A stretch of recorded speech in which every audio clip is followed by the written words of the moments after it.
ಬಾಗಲಕೋಟೆ ಜಿಲ್ಲಾ ಪೊಲೀಸ್ ಹಾಗೂ ಜಮಖಂಡಿ ವೃತ್ತ ಪೊಲೀಸ್ ವತಿಯಿಂದ ಗಣೇಶ ಚತುರ್ಥಿ ಹಬ್ಬದ ನಿಮಿತ್ತವಾಗಿ ಉಪವಿಭಾಗಾಧಿಕಾರಿ ಶ್ವೇತಾ ಬಿಡಿಕರ್ ಹಾಗೂ ಡಿವೈಎಸ್ಪಿ ಶಾಂತವೀರ ನೇತೃತ್ವದಲ್ಲಿ ಸಮಾಜದ ಮುಖಂಡರೊಂದಿಗೆ ಜಮಖಂಡಿ ನಗರದ ಗ್ರಾಮೀಣ ಹಾಗೂ ಶಹರ ಪೊಲೀಸ್ ಠಾಣೆ ಆವರಣದಲ್ಲಿ ಗಣೇಶ ಚತುರ್ಥಿ ಹಬ್ಬದ ಪ್ರಯುಕ್ತವಾಗಿ ಶಾಂತಿ ಸಭೆ ಜರುಗಿತು. ಇನ್ನು ಇದೇ ಸಂದರ್ಭದಲ್ಲಿ ಗಜಾನನ ಮಿತ್ರ ಮಂಡಳ ಅಧ್ಯಕ್ಷ ಸುನೀಲ್ ಬೋವಿ ಹಾಗೂ ಸಮಾಜದ ಮುಖಂಡರುಗಳಾದ ಪ್ರದೀಪ್ ಮೆಟ್ಗೂಡ್, ಗಣೇಶ್ ಶಿರ್ಗನ್ನವರ್, ಶ್ರೀಶೈಲ್ ಗುಂಡಗಿ, ರಾಕೇಶ್ ಲಾಡ್, ಶ್ರೀಧರ್ ಕೊಣ್ಣೂರ್, ಪರಶುರಾಮ್ ಬಿಸ್ನಾಳ್, ರಾಘು ಲಗಳಿ ಸೇರಿದಂತೆ ಅನೇಕರು ತಮ್ಮ ತಮ್ಮ ಅಭಿಪ್ರಾಯ ವ್ಯಕ್ತಪಡಿಸಿ ಗಣೇಶ್ ಮಂಡಳಿಗಳಿಗೆ ಉಚಿತ ವಿದ್ಯುತ್ ಸಂಪರ್ಕ ನೀಡಬೇಕು, ಗಣೇಶ್ ಪ್ರತಿಷ್ಠಾಪನೆ ವಿಸರ್ಜನೆ ಮೆರವಣಿಗೆ ತೆರಳುವ ಮಾರ್ಗ ಹಾಗೂ ಕೆರೆಗಳನ್ನು ಸ್ವಚ್ಛತಾ ಮಾಡಬೇಕು ಹಾಗೂ ಗಣೇಶ್ ವಿಸರ್ಜನೆ ಸ್ಥಳವನ್ನು ಸುಧಾರಣೆ ಮಾಡಬೇಕೆಂದು ಅಧಿಕಾರಿಗಳಿಗೆ ಮನವಿ ಮಾಡಿಕೊಂಡರು.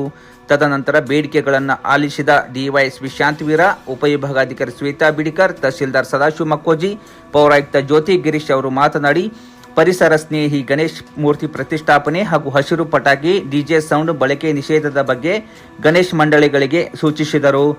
ಶಾಂತಿ ಸೌಹಾರ್ದತೆಯಿಂದ ಗಣೇಶೋತ್ಸವ ಹಬ್ಬ ಆಚರಣೆ ಮಾಡಬೇಕು. ಈ ಸಂದರ್ಭದಲ್ಲಿ ಯಾವುದೇ ಅಹಿತಕರ ಘಟನೆ ನಡೆಯದಂತೆ ನೋಡಿಕೊಳ್ಳಲು ಮನವಿ ಮಾಡಿಕೊಂಡು ಕಾನೂನು ಸುವ್ಯವಸ್ಥೆಗೆ ಅಡ್ಡಿಯುಂಟು ಮಾಡಿದರೆ ಕಠಿಣ ಕ್ರಮ ಜರುಗಿಸಲಾಗುವುದು ಎಂದು ಎಚ್ಚರಿಕೆಯನ್ನು ಕೂಡ ನೀಡಿದರು. ಇನ್ನು ಈ ಶಾಂತಿ ಸಭೆಯಲ್ಲಿ ಪ್ರಾಸ್ತಾವಿಕವಾಗಿ ಸಿಪಿಐ ಮಲ್ಲಪ್ಪ ಮಡ್ಡಿ ಮಾತನಾಡಿದರೆ, ಸ್ವಾಗತವನ್ನು ಅನಿಲ್ ಕುಂಬಾರ್ ಮಾಡಿದರು. ನಿರೂಪಣೆಯನ್ನು ಶ್ರೀನಿವಾಸ್ ಕಟ್ಟಿಮನಿ ಮಾಡಿದರೆ, ವಂದನಾರ್ಪಣೆಯನ್ನು ಪಿಎಸ್ಐ ಗಂಗಾಧರ್ ಪೂಜಾರಿ ಮಾಡಿದರು. ಇನ್ನು ಇದೇ ಸಂದರ್ಭದಲ್ಲಿ ವಿವಿಧ ಇಲಾಖೆ ಅಧಿಕಾರಿಗಳು ಹಾಗೂ ಪೊಲೀಸ್ ಸಿಬ್ಬಂದಿಗಳು, ನಗರದ ಪ್ರಮುಖರು ಉಪಸ್ಥಿತಿದ್ದರು.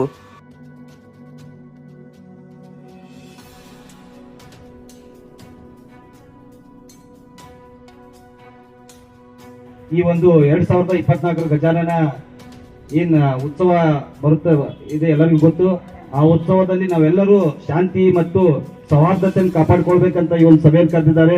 ಮೊದಲನೇದಾಗಿ ಅಧಿಕಾರಿಗಳಿಗೆ ನಾನು ಧನ್ಯವಾದ ತಿಳಿಸ್ತಾ ಇದ್ದೀನಿ. ಅವರು ಎಲ್ಲವನ್ನು ಹಬ್ಬವನ್ನು ಬಿಟ್ಟು ನಮಗಾಗಿ ನಮಗೋಸ್ಕರ ಅವ್ರ ಮನೆಯ ಹಬ್ಬವನ್ನು ಬಿಟ್ಟಿಸಿಂದ ನಮಗೋಸ್ಕರ ನಮ್ಮ ಸೇಫ್ಟಿಗಾಗಿ ಅವತ್ತಿನ ಟೈಮ್ ಅನ್ನು ವೇ ಮಾಡ್ತಿದ್ದಾರೆ. ಅವರಿಗೆ ನಾವು ಎಲ್ಲರೂ ಒಂದು ಚಪ್ಪಾಳೆ ಮುಖಾಂತರ ಅವರಿಗೆ ಕೃತಜ್ಞತೆಯನ್ನು ಸಲ್ಲಿಸೋಣ.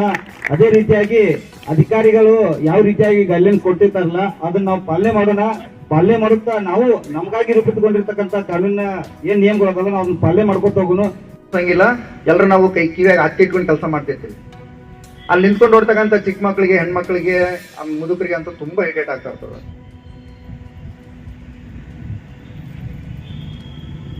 ಇದ್ರ ಬದಲಾಗಿ ನಾವು ಡಿಜೆ ಎಷ್ಟು ಅಮೌಂಟ್ ಕೊಡ್ತೀವಲ್ಲ ಅದ್ರ ಬದಲಾಗಿ ನಮ್ದು ಕಲಾತಂಡಗಳಿಗೆ ಅಷ್ಟು ಅಮೌಂಟ್ ಅಲ್ಲಿ 2-3 ಕಲಾತಂಡಗಳು ಬರ್ತವೆ ನಮ್ಗೆ. ಆಗ್ಲೇ 3-4 ಸುಮಾರು ಕಲಾತಂಡಗಳು ಎಕ್ಸಾಂಪಲ್ ಹೇಳಿದ್ರು. ಅಲ್ಲಿಗೆ ಇದೆ, ನಮ್ದು ಡೊಳ್ಳೆ ಇದೆ, ಜಾನಪದಕ್ಕೆ ಇದೆ, ಆಮೇಲೆ ಈ ಕುದುರೆ ಡ್ಯಾನ್ಸ್ಗಳೆಲ್ಲ ಇದಾವೆ, ಆಮೇಲೆ ಡೊಳ್ಳಿನ ಪದಗಳೆಲ್ಲ ಆಡ್ತಾರೆ, ಕರಡಿ ಮಜಲ್ಸ್ ಎಲ್ಲ ಇದಾವೆ. ಇಷ್ಟೆಲ್ಲ ಅವಕಾಶಗಳಿದ್ರು ಸಹ ನಾವು ಯಾವುದೋ ಒಂದು ಪಾಶ್ಚಿಮಾತ್ಯ ಸಂಸ್ಕೃತಿಗೆ ಯಾಕೋ ನಾವು ಒಳಗಾಗ್ತಿದ್ವಿ ಅಂತೇಳಿ ನನ್ಗೆ ಅನಿಸ್ತಾ ಇಲ್ಲ. ಈ ಡಿಜೆ ಸಂಸ್ಕೃತಿ ಎಲ್ಲನೂ ನಮ್ಮ ಭಾರತದಲ್ಲಿ ಇದ್ದಿದ್ದಲ್ಲ. ಅದು ಎಲ್ಲೋ ಫಾರಿನ್ಗಳಲ್ಲೇ ಹಾಕೊಂಡು ಒಂದು ದೊಡ್ಡ ಏರಿಯಾದಲ್ಲಿ ಡ್ಯಾನ್ಸ್ ಮಾಡ್ತಕ್ಕಂಥ ಸಂಸ್ಕೃತಿ ಈಗ ನಮ್ಮಲ್ಲಿ ತುಂಬಾ ಜಾಸ್ತಿ ಆಗಿಬಿಟ್ಟಿದೆ. ನಾವೆಲ್ಲನೂ ಕಳ್ಕೊಳ್ತಾ ಇದೀವಿ. ನಾವು ಸಂಸ್ಕೃತಿಯನ್ನು ಕಳ್ಕೊಂಡು ಹೋಗ್ತಾ ಇದೀವಿ, ಜೊತೆಗೆ ಅದ್ರ ಜೊತೆ ನಮ್ಮ ಆರೋಗ್ಯವನ್ನ ಮತ್ತೆ ನಮ್ಮ ಹಣವನ್ನು ಕಳ್ಕೊಂಡು ಹೋಗ್ತಾ ಇದೀವಿ. ಅದ್ರ ಬಗ್ಗೆ ನಾವು ಎಚ್ಚರಿಕೆ ಕೊಡಬೇಕಾಗುತ್ತೆ. ನಾವು ಅದಕ್ಕೆ ದಯವಿಟ್ಟು ಹೇಳ್ತೀನಿ, ಇನ್ನೂ ಪ್ರಯತ್ನ ಮಾಡ್ರಿ. ಬೇರೆ ಬೇರೆ ಹಳ್ಳಿಗಳಲ್ಲಿ ಸುಮಾರು ಕಲಾವಿದರಾದ್ರೆ ಕಲಾವಿದರೆಲ್ಲನೂ ತಮ್ಮ ಕಲೆಯನ್ನ ಪ್ರದರ್ಶನ ಮಾಡಿರ್ಬೇಕಾಗಿರ್ತಕ್ಕಂಥ ಎಲ್ಲ ಉಪಕರಣಗಳನ್ನ ಮೂಲೆ ಗಂಟು ಕಟ್ಟಿಟ್ಟಿದ್ದಾರೆ. ಅವೆಲ್ಲನೂ ಹೊರತೆಗೆ ಅವಕಾಶ ಕೊಡ್ರಿ, ಅವ್ರಿಗೊಂದು ಕೆಲಸ ಕೊಡಿ, ಅವರು ಬದುಕ್ತಾರೆ. ದಯವಿಟ್ಟು ಡಿಜೆ ಹಚ್ಚ ವಿಚಾರದಲ್ಲಿ ಮಾತ್ರ ದಯವಿಟ್ಟು ತುಂಬಾ ವಿಚಾರ ಮಾಡ್ಬೇಕಂತೇಳಿ ನನ್ನ ಕಡೆಯಿಂದ ವಿನಂತಿಸ್ಕೊಳ್ತೇನೆ. ಎರಡನೇ ವಿಚಾರ, ಈ ಪ್ರತಿಷ್ಠಾಪನೆ ಮಾಡ್ತಕ್ಕಂಥ ಸ್ಥಳದಲ್ಲಿ ಸಾಕಷ್ಟು ಪ್ರಿಕಾಷನ್ ತಗೊಳ್ರಿ. ಆ ಸ್ಥಳ ಯಾವುದೊಂದು ಡಿಸ್ಪ್ಯೂಟ್ ಇರಬಾರ್ದು. ಆ ಜಾಗದಲ್ಲಿ ನಾವೇನು ಪೆಂಡಲ್ ಹಾಕಿರ್ತಲ್ಲ ಆ ಜಾಗದಲ್ಲಿ ನಮ್ಮ ಒಬ್ಬ ಯಾರಾದ್ರೂ ಸ್ವಯಂ ಸೇವಕರನ್ನ ನೇಮಕ ಮಾಡಬೇಕು. ಆಗ್ಲೇ ರಾಕೇಶ್ ಅಣ್ಣ ಅವ್ರು ಹೇಳ್ತಾ ಇದ್ರು, ನಾವು ಲಾಸ್ಟ್ ಇಯರ್ ಮಾಡಿದ್ವಿ, ನಾವು ಪೊಲೀಸ್ ಮಿತ್ರ ಅಂತೇಳಿ ಒಬ್ಬರನ್ನ ನೇಮಕ ಮಾಡಬೇಕು ಅಂತೇಳಿ. ನಿಮ್ಮ ಪ್ರತಿಯೊಂದು ಸಮಿತಿಯ, ಗಣೇಶ ಸಮಿತಿಯ ಮಹಾಮಂಡಲದಲ್ಲಿ ಆಗಿರ್ಬೋದು ಅಥವಾ ಯಾವುದೇ ಯುವಕ ಮಂಡಳದ ಸಮಿತಿಯವರು ನಿಮ್ದೊಂದು 10 ಜನ, 15 ಜನ, 20 ಜನ, ಎಷ್ಟೇ ಜನದ ಒಂದು ಯುವಕರದ್ದು ಲಿಸ್ಟ್ ಕೊಟ್ರ ಅಂತ ಹೇಳಿದ್ರೆ ಅವ್ರಿಗೆ ನಾವು ಪೊಲೀಸ್ ಮಿತ್ರ ಅಂತೇಳಿ, ಆರಕ್ಷಕ ಮಿತ್ರ ಅಂತೇಳಿ ನಾವು ಒಂದು ಐಡೆಂಟಿ ಕಾರ್ಡ್ ಕೊಡ್ತೀವಿ.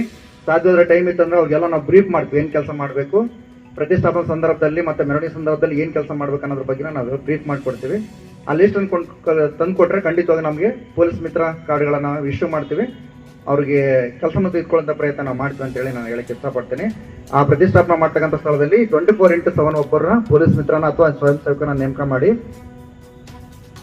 ಯಾವುದೇ ರೀತಿಯಾಗಿರ್ತಕ್ಕಂಥ ಕೊರತೆ ಆಗಬಾರ್ದು. ಭಕ್ತಿಯಿಂದ ಮಾಡ್ತಕ್ಕಂಥ ಹಬ್ಬದಲ್ಲಿ ನಮ್ಮ ಗಣೇಶ ಮೂರ್ತಿಗೆ ಏನೋ ತೊಂದರೆ ಆಯಿತು, ಏನೋ ಆಯಿತು, ಲೋಪ ಆಯಿತು, ಅದ್ಯಾವುದು ನಮಗೆ ಕಂಡು ಬರಬಾರ್ದು. ಆಗ್ಲೇ ಕಾಕರ್ ಹೇಳಿದ್ರಲ್ಲ, ಹಂಗಾಗಿದ್ರಿಂದ ಹಂಗಾಯ್ತು ಹಿಂಗಾಯ್ತು ಅಂತೇಳಿ ಅದ್ಯಾವುದು ನಮ್ಮ ಮನಸ್ಸಲ್ಲಿ ಕಾಡಬಾರ್ದು. ಹಾಗಾಗಿನೇ 24/7 ನೋಡ್ಕೊಳ್ಳೋದಕ್ಕೆ ಒಬ್ಬರನ್ನ ನೇಮಕ ಮಾಡಿ ಸೂಕ್ತವಾಗಿರ್ತಕ್ಕಂಥ ಲೈಟ್ ವ್ಯವಸ್ಥೆ ಮಾಡ್ಕೊಳ್ಳಿ. ಆಮೇಲೆ ಫೈರ್ ಡಿಪಾರ್ಟ್ಮೆಂಟ್ ಹೇಳ್ತಕ್ಕಂಥ ಎಲ್ಲ ಅಂಶಗಳನ್ನ ಪಾಲನೆ ಮಾಡಿ. ಸಾಧ್ಯವಾದ್ರೆ ಅಲ್ಲೇ ನೇರದಲ್ಲಿ ಯಾವುದೊಂದು CC ಕ್ಯಾಮ್ರಾಗಳಿತ್ತು ಅಂತ ಹೇಳಿದ್ರೆ ಆ ಪ್ರತಿಷ್ಠಾಪನೆ ಮಾಡ್ತಕ್ಕಂಥ ಸ್ಥಳದಲ್ಲಿ CC ಕ್ಯಾಮ್ರಾಗಳನ್ನ ಅಳವಡಿಸಿ. ಇಷ್ಟು ಪ್ರಿಕಾಷನ್ ಅನ್ನ ಪ್ರತಿಷ್ಠಾಪನೆ ಮಾಡ್ತಕ್ಕಂಥ ಸ್ಥಳದಲ್ಲಿ ನೀವು ತೆಗೆದುಕೊಳ್ಳಬೇಕಂತೇಳಿ ನನ್ನ ಕಡೆಯಿಂದ ನಾನು ರಿಕ್ವೆಸ್ಟ್ ಮಾಡ್ತೀನಿ, ಜೊತೆಗೆ ಇದನ್ನ ಆಗ್ರಹ ಮಾಡ್ತೀನಿ. ಜಮಖಂಡಿ ಊರೊಳಗೆ ಯಾವ ರೀತಿ ಹಬ್ಬವನ್ನ ಸೆಲೆಬ್ರೇಟ್ ಮಾಡ್ತೀರಿ ಅನ್ನೋದನ್ನ ಹೇಳಿದ್ದಾರೆ. ಎಲ್ಲ ಅಧಿಕಾರಿಗಳು ಈಗಾಗಲೇ ನನಗೆ ಮಾಹಿತಿಯನ್ನು ಕೊಟ್ಟಿದ್ದಾರೆ. ಬಹಳ ಸೌಹಾರ್ದಯುತವಾಗಿ, ಯಾವುದೇ ರೀತಿ ಕೋಮು ಗಲಭೆಗೆ ಆಸ್ಪದ ಇರಲಾರದೆ ಬಹಳಷ್ಟು ಶಿಸ್ತಿನಿಂದ ಹಲವಾರು ಆಕ್ಟಿವಿಟೀಸ್ ಗಳನ್ನ ನಾನು ಹಿಂದಿನ AC ಅವರಿಗೆ ಮಾತಾಡಿದೆ. ಬಹಳಷ್ಟು ಆಕ್ಟಿವಿಟೀಸ್ ಗಳೊಂದಿಗೆ ತಾವೆಲ್ಲ ಹಬ್ಬ ಮಾಡ್ತೀರಿ ಅಂತೇಳಿ. ಸೊ ಬಹಳಷ್ಟು ವಿವಿಧತೆಯಿಂದ ಇರುವಂತಹ ಈ ಹಬ್ಬವನ್ನ ನೀವೆಲ್ಲ ಒಟ್ಟಿಗೆ ಕೂಡಿ ಮಾಡ್ತಿದ್ದೀರಿ. ಇಲ್ಲಿ ನನ್ನ ಒಂದು ಏನು ಅನಿಸಿಕೆ ಅಥವಾ ವಿನಂತಿ ಏನು ಅಂತಂದ್ರೆ, ಇಲ್ಲಿ ಮೇಲೆ ಕುಳಿತಿರುವಂತಹ ಎಲ್ಲ ಅಧಿಕಾರಿಗಳದ್ದು ಅಂದ್ರೆ ನನ್ನನ್ನೊಟ್ಟಿಗೆ ಸೇರಿಸಿಕೊಂಡು ಮುಂದಿನ 15 ದಿನಗಳು ನಮ್ಮೆಲ್ಲರಿಗೂ, ಮೇಲೆ ಇರುವಂತಹ ಎಲ್ಲ ಅಧಿಕಾರಿಗಳಿಗೂ ಒಂದು ಕಲೆಕ್ಟಿವ್ ಜವಾಬ್ದಾರಿ ಅಂತ ಇರ್ತದ. ಯಾವುದೇ ಒಂದು ಫೈರ್ ಅಧಿಕಾರಿ ಇರ್ಬೋದು, ಕರೆಂಟ್ ಇಶ್ಯೂಸ್ ಇರ್ಬೋದು, ಜಾಗದ ವ್ಯವಸ್ಥೆ ಇರಬೇಕು, ಲಾ ಅಂಡ್ ಆರ್ಡರ್ ವಿಷಯಗಳಿರ್ಬೇಕು, ನಗರಸಭೆ, ಕೆರೆ ಒಳಗೆ ನೀವು ಹೋಗಿ ನೀರನ್ನ ಗಣೇಶನನ್ನ ಬಿಡ್ತಿರ್ತೀರಿ. ನಿಮ್ಮ ಸುರಕ್ಷತೆಯ ಬಗ್ಗೆ ನಮಗೆ ಮೊದಲ ಆದ್ಯತೆ. ಗಣೇಶನ ಹಬ್ಬವನ್ನ ಸೌಹಾರ್ದಯುತವಾಗಿ ಆಚರಣೆ ಮಾಡುವುದು, ದಟ್ ಈಸ್ ಈಗ ಎಲ್ಲಾ ಪ್ರೌಢ ನಾಗರಿಕರಿಗೆ ನಿಮ್ಮೆಲ್ಲರಿಗೂ ಗೊತ್ತದ ಕೋಮು ಗಲಭೆ ಅವುಗಳನ್ನೆಲ್ಲ ಮೀರಿ ನೀವೆಲ್ಲ ಬೆಳೆದಿರಿ. 15 ವರ್ಷಗಳಿಂದ ಈ ಹಬ್ಬವನ್ನ ಸುರಕ್ಷಿತವಾಗಿ ಕೋಮು ಗಲಭೆ ಇರಲಾರದಂತೆ ಮಾಡಿದಿರಿ. ಸೊ ಆ ವಿಷಯವನ್ನ ನಾನು ಸ್ಟ್ರೆಸ್ ಕೊಡೋದಿಲ್ಲ. ವಿಷಯ ಇರೋದೇನು ಅಂತಂದ್ರೆ, ಇಲ್ಲಿರುವಂತವ್ರೆಲ್ಲರೂ ಏನು ಮಹಾಮಂಡಳದ ಅಧ್ಯಕ್ಷರಿದ್ದೀರಿ, ಪದಾಧಿಕಾರಿಗಳಿದ್ದೀರಿ. ನೀವು 15 ಹಿರಿಯರಿದ್ದಾರೆ, 15-20 ವರ್ಷಗಳಿಂದ ಗಣೇಶನ ಹಬ್ಬ ಮಾಡಿದವರಿದ್ದಾರೆ. ಆದ್ರೆ ಕೆಲವೊಂದು ಗುಂಪುಗಳಿದ್ದಾವೆ, ಅವು ಯುವ ತರುಣರು.